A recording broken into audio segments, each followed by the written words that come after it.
Welcome back, everybody. Tough time for sports icons. First, Hammer and Hank Aaron passes now. George Armstrong, the Leaf great, died on the weekend. It had an impact on thousands. Here's Clarke Heipel.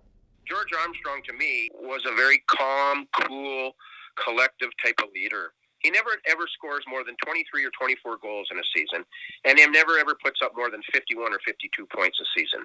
But his leadership skills, I checked out his penalty minutes. He had close to 100 penalty minutes in a 70-game season, and that means that he was leading by example. He didn't have to put 30 or 40 or 50 goals up or 100 points in a 70-game season.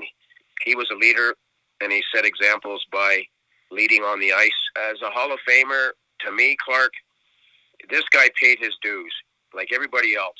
You have to earn your stripes. And I just checked his stats briefly.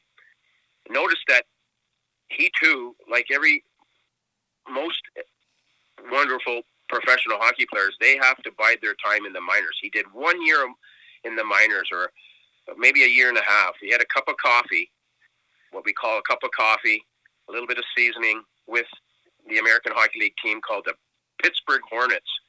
And he had over 100 games with them, and he had over 100 points with them. So that was his calling. He would already forge his identity as a playmaking forward that could score goals and could put up points.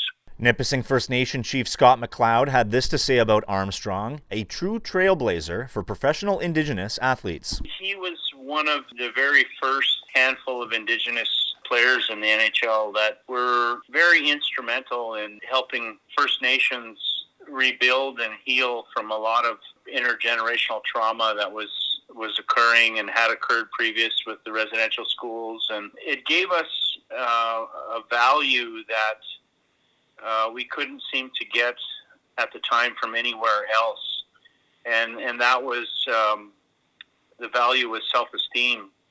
And so when we looked at the likes of George Armstrong, we looked at ourselves and as young boys and girls and even adults as to what we could be if given the opportunity. And I think George epitomizes the definition of role model in Indigenous communities. George Cucci is a role model for the local Indigenous community. He had this to say about his role model growing up, that role model being George Armstrong. Growing up in the 60s, and I guess for a lot of Indigenous kids back then, growing up in the 60s and 70s, there was lots of turmoil in our communities. And here was one fellow that was wanting to be, or had been very successful in our eyes as a hockey player.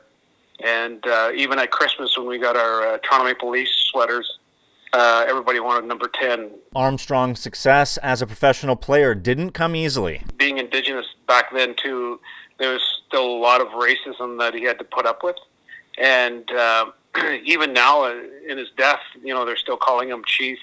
And back then, you didn't argue with people. You just went along with them. But that was, another form of racism there. Everybody, calling you the Chief, and you're not the Chief. It was just people's way of not calling you an Indian, but you're the Chief.